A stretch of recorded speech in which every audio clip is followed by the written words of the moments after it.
क्या बात है मम्मी, बहुत खुश लग रहे हो। हाँ बेटा, खुश तो होंगी ना। मेरे बेटे की इतने दिनों बाद शादी जो हुई है। हाँ मम्मी, मैं भी इस शादी से बहुत खुश हूँ। भले ही मेरी शादी इतनी लेट हुई है, लेकिन अच्छे घर में हुई है। वो तो है बेटा।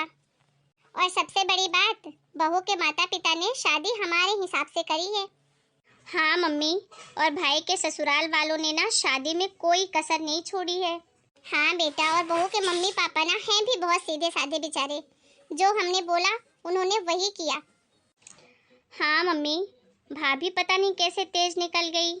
भाभी के मम्मी पापा तो बहुत सीधे हैं। एक नंबर की नकचढ़ी बहू मिली है। उसके मम्मी पापा को देखकर ही तो मैंने शादी करी थी। क्या पता था कि बेटी ऐसी निकलेगी। बिल्कुल सही कह रही हो मम्मी। पता नहीं भाभी ऐसी कैसे निकल गई। लगता नहीं उनके माँ बाप को देखकर। अरे मम्मी और दीदी, आप लोग ना फालतू में ही चिंता कर रहे हो। मैंने देखा है लड़कियों को ना शादी होने के बाद नए घर में एडजस्ट होने में थोड़ा टाइम तो लगता ही है। धीरे धीरे काजल भी एडजस्ट हो जाएगी और इस घर को अपना घर मानने लगेगी। फिर ये सारी समस्याएं खत्म। काश बेटा ऐसा ही हो। लगता तो नहीं है बहू को देखकर।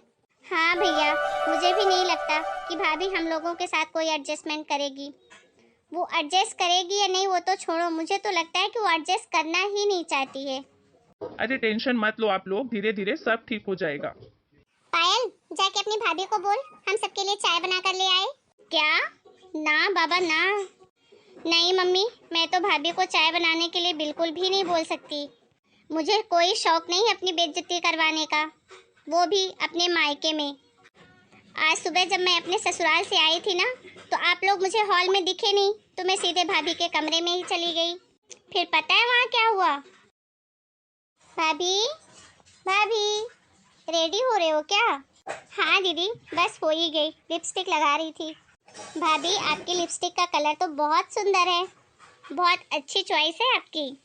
हाँ दीदी, वो तो है, लेकिन देखो ना, मैं 4 लिपस्टिक लाई और मेरे चारों के चारों लिपस्टिक एक ही कलर की आ गई। एक ही शेड है चारों के। फालतू में पैसे वेस्ट हो गए दीदी। अब तो वो रिटर्न भी नहीं लेगा। अच्छा भाभी, तो ये वापस नहीं होंगे अब? भाभी, मुझे ना आपके इस लिपस्टिक का कलर बहुत पसंद है। अगर आप बुरा ना मानो तो एक लिपस्टिक मैं रख लूं क्या? वैसे भी आपके पास एक ही शेड के 3-3 लिपस्टिक हैं। क्या बोला आपने? एक्स्ट्रा है? अरे एक्स्ट्रा है तो इसका मतलब ये थोड़ी ना है कि भंडारे की तरह मैं सबको फ्री में बांटती फिरूं। आपको जरा सी शर्म नहीं आती क्या? लिपस्टिक तक मांगने लग गई अब आप। हाँ?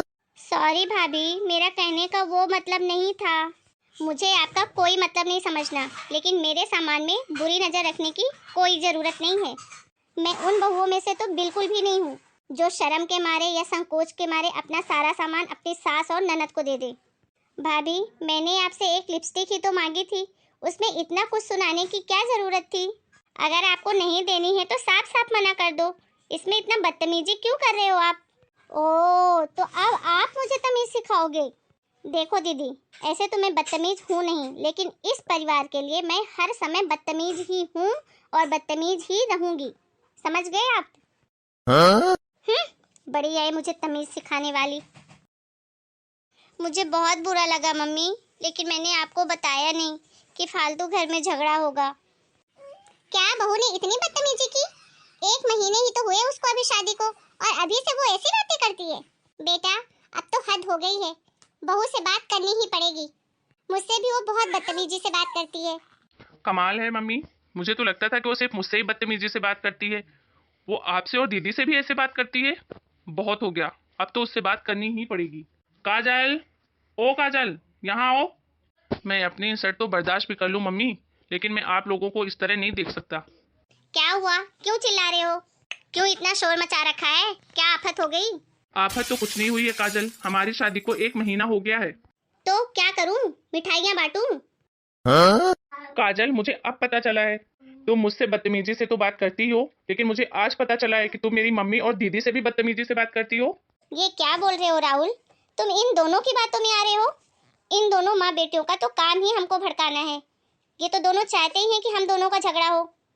बहू, ये तो क्या बोल रही है? भला मैं क्यों भड़काऊंगी अपने बेटे को? अपना ही घर में क्यों खराब करूंगी? आप जैसे लोग ही घर खराब करते हैं मम्मी जी, जिनको बैठे बिठाए बिना मेहनत के सब कुछ मिल जाए। अच्छा, ऐसा क्या मांग लिया मैंने तेरे से जो तुम मुझे ये ताने सुना रही है? मुझे जो चाहिए होता है ना खुद जाके ले लेती हूँ, मुझे किसी की जरूरत नहीं है अभी। हाँ मम्मी जी, ये आदत आप डाल ही लीजिए, क्योंकि आपको जब भी जो चाहिए होगा ना आपको खुद ही जाके लेना पड़ेगा। मैं इस घर की बहू हूँ, नौकरानी नहीं जो आपकी फरमाइशें पूरी करती रहूंगी। अरे भाभी, आप कैसी बातें कर रहे हो मम्मी से? मम्मी ने कब आपको नौकरानी समझा है? अरे जाओ जाओ, सब पता है मुझे किस तरीके के लोग हो तुम लोग। अगर मैं आते ही इस घर के लोगों को टाइट करके नहीं रखती ना, तो आज मेरी हालत इस घर में नौकरानी बराबर ही होती। और दीदी, आपको एक बात मैं साफ साफ बता दूं, आपका ना इस घर में बोलने का कोई अधिकार नहीं है। क्या? हाँ दीदी, ये अब आपका घर नहीं है, आपका मायका है, ये मायका। 2-4 दिन के लिए आती हैं, मुंह बंद करके रहा करिए इस घर में। क्या पागल हो गई हो क्या तुम? तुम्हारा दिमाग खराब हो गया है? क्या तरीका है मेरी बहन से बात करने का? अरे बदतमीजी की भी कोई हद होती है। तुमने तो सारी लिमिट पार कर दी। तुम्हारे माँ बाप ने यही सिखाया है तुमको? ओ तमीज के दुकानदारी, माँ जी के अपने लाडले, क्या बोल रहे हो तुम? मुझे तमीज सिखाने चले हो? और खबरदार जो मेरे मम्मी पापा के बारे में एक शब्द भी बोला तो। अरे सबसे ज्यादा तमीज की जरूरत तो तुम तीनों को है। अरे अभी तो मैं कुछ भी बदतमीजी नहीं कर रही हूँ तुम लोगों के साथ, जितना कि तुम सब लोगों ने मिलकर मेरे सीधे साधे मम्मी पापा के साथ किया है। अच्छा काजल, जरा बताना हम लोगों ने तुम्हारे मम्मी पापा के साथ ऐसी कौन सी बदतमीजी कर दी है? अच्छा मम्मा के बेटे, इतना जल्दी भूल गए? अभी तो तुम ही बोल रहे थे ना कि हमारी शादी को सिर्फ 1 ही महीने हुए हैं, पर तुमने और तुम्हारे मम्मी पापा ने मिलकर मेरी फैमिली के साथ जो किया है ना, उसे मैं 1 महीने तो क्या, 1 जन्म में भी नहीं भूल सकती हूँ। बहू, वैसे भी तूने हम सबका जीना हराम कर रखा है जब से आई है। सीधे सीधे बता, बात क्या है? ये गोल मोल बातें मत बता। ऐसा क्या किया है हम लोगों ने तेरे साथ जो बदला ले रही है हमसे? अच्छा, तो सीधी सीधी सुनना है आप लोगों को, तो सुनो आप। आपको तो बहुत अच्छे से पता है मम्मी जी कि मेरे घर वाले इतने अमीर नहीं हैं, उनकी फाइनेंशियल कंडीशन इतनी ज़्यादा अच्छी नहीं है। जब से मेरा और राहुल का रिश्ता पक्का हुआ था, तब से आप लोगों ने किसी ना किसी बहाने आपकी एक ना एक डिमांड होती ही रहती थी, और मेरे बेचारे गरीब माँ बाप अपनी इज्जत बचाने के लिए आप लोगों की हर जायज़ नाजायज़ डिमांड पूरी करते रहे। और जब आप लोग मुझे देखने आए थे, तब आप लोगों ने क्या बोला था? मुझे कुछ नहीं चाहिए, मुझे तो सिर्फ आपकी बेटी चाहिए, भगवान की दया से सब कुछ है हमारे पास। अरे शर्म नहीं आती आप लोगों को? बोलते कुछ हो, करते कुछ हो। कुछ नहीं चाहिए, कुछ नहीं चाहिए कर करके आप लोगों ने मेरे मम्मी पापा की जिंदगी भर की कमाई लूट ली है, और तो और कर्जे में डूब गए हैं वो। दहेज लिया तो लिया, मेरे मम्मी पापा के पीछे पड़ पड़ के इतने महंगे रेस्टोरेंट से शादी करवाई आप लोगों ने मेरी। अरे मैं तो उसी समय शादी करने से मना करने वाली थी, लेकिन क्या करूं, पापा की वजह से मुझे ये शादी करनी पड़ी ऐसे लोभी परिवार में। खुद के गले में तो रूबी का नेकलेस चाहिए, बेटे के गले में सोने की मोटी चेन चाहिए। अरे कभी सोचा है देने वाले के पास क्या बचेगा, कैसे वो जिंदगी निकालेगा अपनी?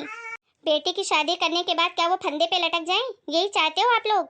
और ये जो आपकी बेटी बैठी है ना, जो बड़ी सीधी बन रही है कि मैं बदतमीजी करती हूँ इसके साथ, मेरे पापा के साथ दहेज का सामान लेने गई थी मैडम, वहाँ जाके बोलती है अंकल जी हमारे फैमिली के स्टैंडर्ड के हिसाब से हमें ब्रांडेड सामान चाहिए।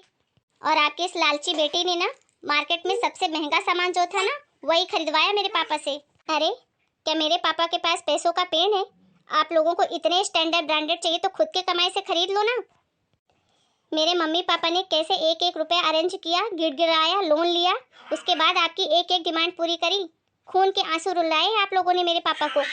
उसी वक्त मैंने फैसला कर लिया था कि जितने खून के आंसू तुम लोगों ने रुलाए हैं ना मेरे मम्मी पापा को, गिन गिन कर सूल समेत बदला लूंगी। जीना मुश्किल कर दूंगी तुम सबका, जिसको जो करना है कर लेना। और हाँ, जब एक के बाद एक डिमांड कर रहे थे ना तुम लोग मेरे मम्मी पापा से, सारी रिकॉर्डिंग है मेरे पास। इस घर में वैसा ही सब रहेंगे जैसा मैं चाहूंगी, वरना सीधे पुलिस केस करूंगी दहेज प्रथा का। जिंदगी भर जेल में सड़ोगे तुम सब के सब।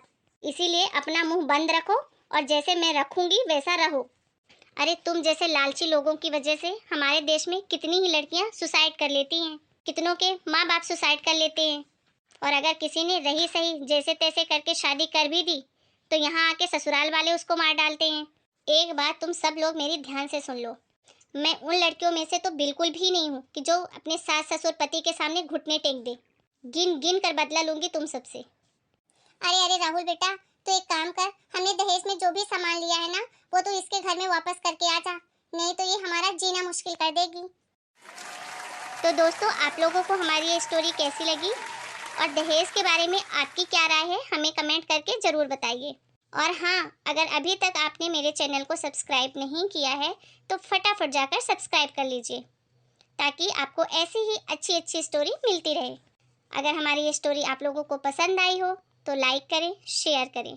मिलते हैं एक नए वीडियो में, तब तक के लिए सभी को राम राम। अपना और अपने पूरे परिवार का खूब ध्यान रखिए।